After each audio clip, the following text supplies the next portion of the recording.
What's up, guys? Justin here with the RenderingEssentials.com, back with another Lumion and Twinmotion comparison video. So in today's video, we're going to talk about the differences between Lumion and Twinmotion when it comes to assets inside of the asset library. So what's contained in the libraries, how you edit them, things like that. We're just going to do a comparison and kind of see some of the strengths and some of the weaknesses of each program. So let's go ahead and just jump into it. All right, so the way that I thought I'd break this video up is I thought that we'd talk a little bit about how you place and edit objects in each program, as well as then we'll talk a little bit more about some of the placement tools contained in each program and the depth and size of the asset libraries contained in each one. So I feel like that gives us a pretty good overview of the way that these work in each program so that you can then kind of decide for yourself which one you like better. So to start off, what I want to do is I want to talk about how you place and edit objects in each program. So let's start by looking at the way that you bring objects into the program. So this is Lumion 9, and you bring objects into Lumion by clicking on the Place Mode button down in the lower left-hand corner. That's going to put you inside of Place Mode, which is going to pop up a window over here where you can access your library. This did look a little bit different in Lumion 8, but now it kind of pops up this window over here, and I find it very easy to navigate. You can see how basically what you do is you select different categories of objects, which then allows you to find things in this library. And so in addition to this, you can also, once you select a category, if you're looking for something specific, you can use the search bar in order to look for something. So like for example, if I was looking for a pine tree, you could just look for pine tree or pine or something like that. So you can type in search, or you can just find a category and bring things in. And so the way that you bring people in is you find something that you like inside of your library. So let's say, for example, that let's have this guy just standing here. So let's say we wanted to bring this model in. We just click on it here, and then we just click in our model in order to bring that in. And you can adjust the rotation and things like that by holding the R key or doing other things like that, but you just click inside of your model in order to place this person. And so we'll talk a little bit more about mass placement or multiple person placement in a little bit, but in general, that's how you're going to bring things into Lumion. So now we're going to take a look at the same thing inside of Twinmotion. And so inside of Twinmotion, when you bring people in, it's somewhat similar, except you don't need to be in a special mode in order to do this. So inside of Twinmotion, you just need to pop out this window on the left-hand side to access your library. Then you can find things in here by clicking on these folders, and then just clicking on a person, and just clicking in here, or you can just drag them in. So like for example, let's say that we wanted to add like a dog or something like that. You could just drag the dog over just like this. So you don't need to have like a special mode or anything like that. You can just click and drag them over, or just click and drop something in here. Placing objects inside of your models is fairly similar across both of these. Now let's talk a little bit about how you select and edit different things inside of your renderings. So inside of Lumion, what you do is you go into select mode in order to select different objects. And inside of select mode, things are kind of sorted by category. So like for example, even though I have a bunch of trees and a model in here and bushes and things like that, the only thing that I can select right now is this person, and I select them by clicking on this little dot that's right here. Well, you basically select objects inside of Lumion by category. So you can see how if I click over onto this nature category, I get all these little dots in here. That gives me kind of an indicator of where these objects are, and you can see how the only things that show up in here are the actual nature objects themselves. And so once you select these objects, you have options down here for movement, rotate, and scale. And so the movement tools, you click and drag in order to move things inside of your model, and you can kind of lock this to the different modes. So like for example, if you wanted this tree to be up and down, you can click on move up or down mode, and you can click and drag this just like this. And there's also options for typing in values and things like that. Rotation is just controlled by clicking on the rotate button and then selecting things, and then you can either adjust the orientation over here, or you can click and drag inside of this model in order to make that adjustment. Scale's the same kind of way, where you can select an object and then click and drag on the slider like this, or you can click and drag inside of your model if you want to do that in place as well. So, and then the last thing is when you delete objects out inside of Twinmotion, the way that it works is you have to click on this delete button, and then you have to mouse over the object that you want and click on this. I believe you can also select multiple objects. So like, for example, if I wanted to select some bushes, I could use... So for example, if I wanted to select some bushes, I believe I can hold the control key to select multiple objects, and then with this delete tool turned on, I can just click on one of these buttons and all of those selected items go away. And you can undo that by clicking this button right here. So Twinmotion is a little bit different in the sense that selection is more handled either by clicking on objects directly, so you don't need to be in a category mode in order to select objects inside of Twinmotion. You can just click on any of them that you want to, or you can use the outline tool on the right hand side over here. So you can use that tool to select multiple different things at once. So like, for example, if I wanted to select this person and this dog, I would just do a control click to select each one of these. And I find this to be a little bit more intuitive. The problem with this is it can get really messy if you don't have this organized very well. So if your model hierarchy isn't set up very well, it gets really hard to find things in here. So overall, I find selecting objects in here a little bit more intuitive using this, but I find finding things can be a little bit harder. So there's kind of a trade-off there. I don't think there's a way that you can click and drag a box around things inside of Twinmotion in order to select them. Let me know if I'm wrong on that one. But then movement and rotation is handled using this this little gizmo function right here. So if you select something like, for example, this tree, and you want to move it up and down, you would just click and drag this arrow in order to move this up and down on this axis, or this arrow, or this arrow. Or if you want to keep that on the same plane, you would just click on the little plane right here and click and drag this just like this. So you can see how that kind of locks that to the horizontal plane. And then you can also adjust the rotation of objects using the gizmo as well. So personally, I find the gizmo method of doing this a little bit more intuitive than the way that Lumion has it set up, but that's more of a user preference thing than anything else. So one thing I do want to point out is one area where I feel there's a really useful tool contained inside of Lumion that we don't have in Twinmotion is the ability to randomly rotate objects. And so what I mean is I've brought in a number of different bushes in here and I place them using copy mode.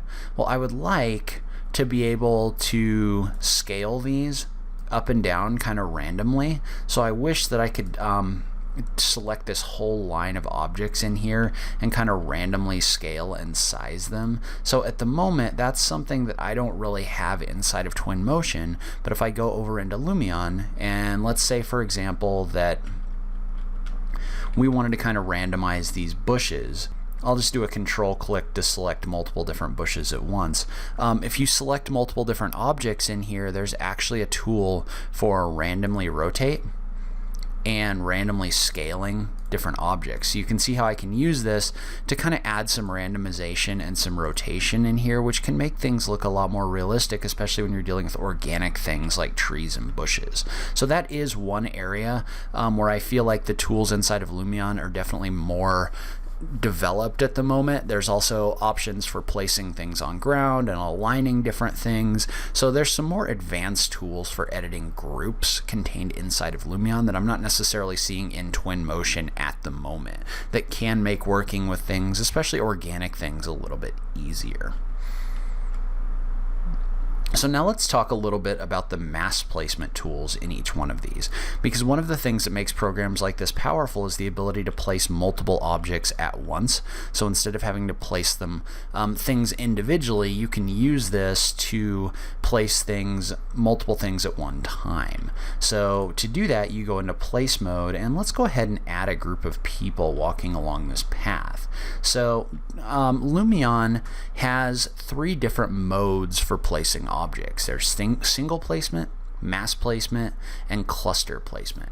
And so the mass place tool is a really powerful tool that allows you to place objects along paths. So let's say, for example, that we wanted to place a line of people walking along this row. Well, what you can do is you can single click here, and then you can single click here, and this is going to let you randomly place multiple different options. So like for example, let's say we wanted to add this walking man to the list.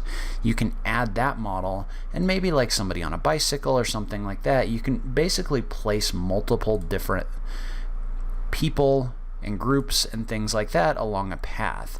And what you can do is you can do things like randomizing their spacing, and you can also randomize their offset along that line to kind of randomize this. So you can see how I can use this to place multiple different people in here at once really quickly. And so not only can you use this to add multiple different people, you can also use this to add things like trees and bushes. And so in order to do that, you would just activate mass placement mode. You would go into nature, and let's say we wanted to add some random trees in here. And let's find some let's do some broadleaf trees, maybe some of these Japanese cypress or something like that, just for this example. So what you would do is you would select the object you want to bring in, then you would single click, and you would place this over here. You can see how that's placing multiple copies of that tree in here. Well, let's say we wanted to randomize this a little bit more and bring in some different tree types. So like let's say I brought this fir in, maybe this juniper, and you can edit and adjust this path just by clicking and dragging on this. But what you can do is you can randomize this offset. You can see how you can select how wide this is, and then you can use this to randomly place a ton of different things in here. So you can use this to create like a forest or something like that of different trees. And all of these can be randomized, both by direction and also by spacing, in order to get this look of really kind of a random placement in here. So this allows for the creation of forests and other things like that really easily. So the other method or mode for bringing things in inside of Twinmotion is called cluster placement mode. And what cluster placement mode does is cluster placement mode will allow you to randomly place different things inside of your model. So like for example, if I selected this grass green 003, and then I clicked in this model, what this would do is this would add a cluster of different grasses wherever I click. So this allows you to place random objects in a cluster of one type. So this can be very valuable for adding things like this grass, or if I wanted to add like little weeds or something like this to break up this grass, I could definitely do that. One thing I do not like about that function is there's no undo. So when you use that function, make sure that you like what you're doing, because if you don't, you're going to have to come in here and erase all of these manually. So that is one function that I wish was a little bit different inside of Lumion. So now let's take a look at the cluster placement tool inside of Twinmotion. So Twinmotion also has a tool in here where you can cluster place objects, and you can select that by going over to the nature mode, and you can go into the vegetation settings. And what you get is you get this vegetation placement tool that allows you to randomly place different things in here based on a diameter and a density. So like for example, if I wanted to place some of these poppies in here, I could click in order to do that, and you can see how that's going to place those poppies based on where my dome was and also the density. So if I was to turn that density up, you can see how I get a lot more of those.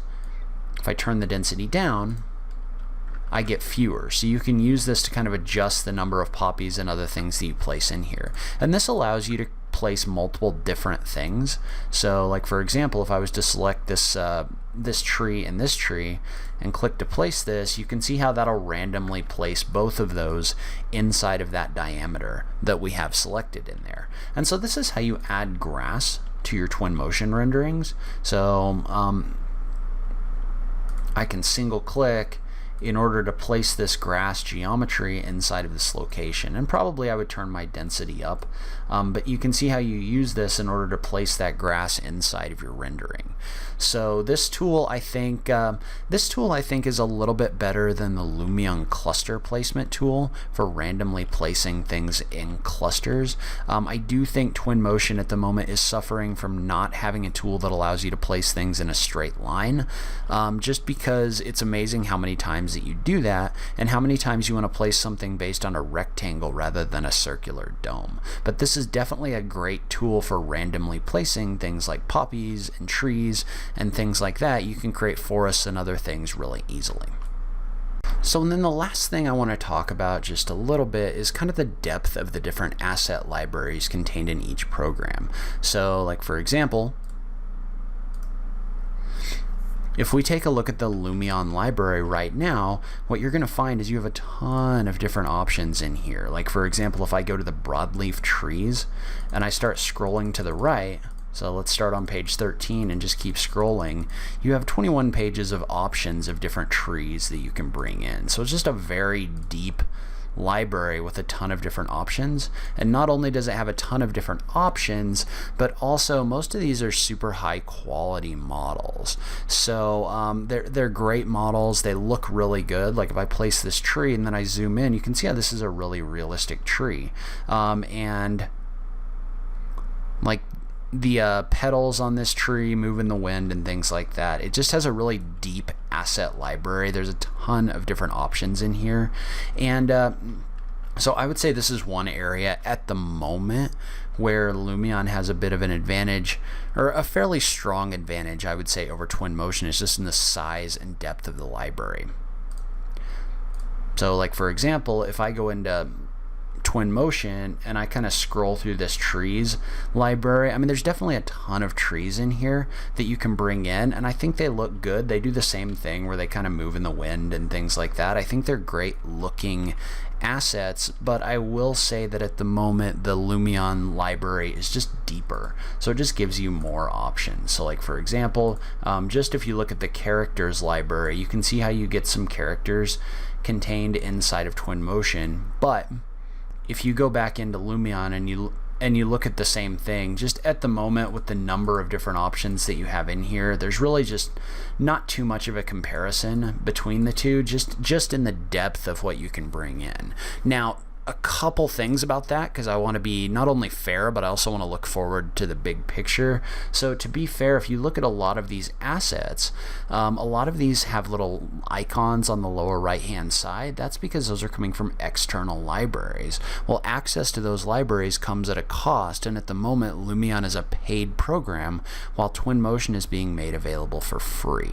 So because of that, you can kind of expect there to be more objects in the library because you're basically paying for them. So that does make a ton of sense. The other thing I want to look forward to is in the future, Twinmotion, they've talked about building a link between Twinmotion and Unreal Engine.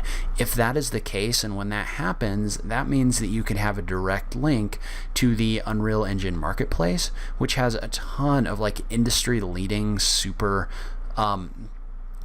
realistic and super detailed trees and other things that you could have access to in the future. So when that link becomes a reality, suddenly this becomes a little bit of a different discussion, because you can now access the libraries and things that people are using on like AAA games and things like that. So at the moment, Lumion has the advantage when it comes to the size of the object library, but I want to say let's wait until this fall and see what that update to Twinmotion looks like now that it's owned by Epic Games, because it could be something really special.